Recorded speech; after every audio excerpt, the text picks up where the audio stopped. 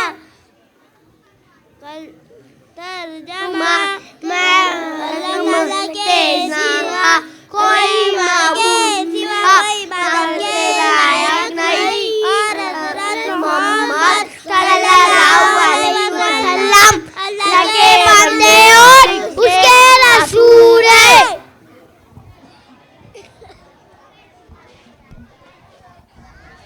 اب آپ کے سامنے دعائیں پیش کرنے کے لیے آ رہے ہیں محمد سعد.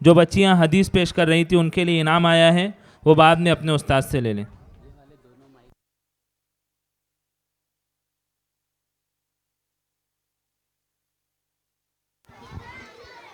دعائیں نمبر 1 کھانا کھانے سے پہلے کی دعا بسم اللہ وعلی برکت اللہ. نمبر 2 کھانا کھانے کے بعد کی دعا الحمدللہ الذی اطعمنا وسقانا وجعلنا مسلمین. نمبر 3 سونے سے پہلے کی دعا اللہم بسمک اموت وحیا. نمبر 4 سو کر اٹھنے کی دعا الحمدللہ الذی احیانا بعد ما اماتنا والیہ النشور. جزاک اللہ.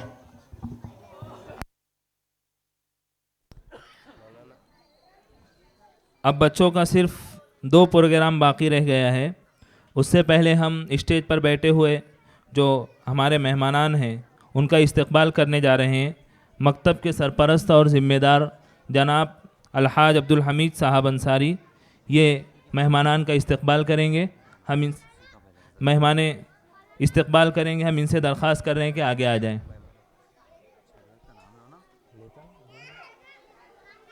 اب استقبال کر رہے ہیں ہم اپنے مہمان خصوصی اور صدر محترم حضرت مولانا عبدالماجد صاحب اشاعتی کا.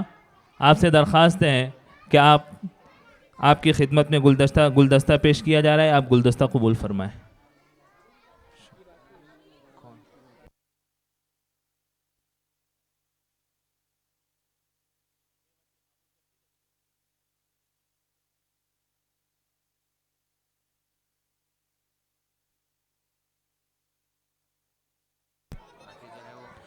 اب یہاں سے صرف طلبہ کے 3 پروگرام باقی رہ گئے ہیں، اس کے بعد حضرت کا بیان ہوگا. ہم نعت پیش کرنے کے لیے دعوت دیتے ہیں محمد ذاکر کو، وہ آئیں اور نعت پیش کریں. محمد ذاکر ہے؟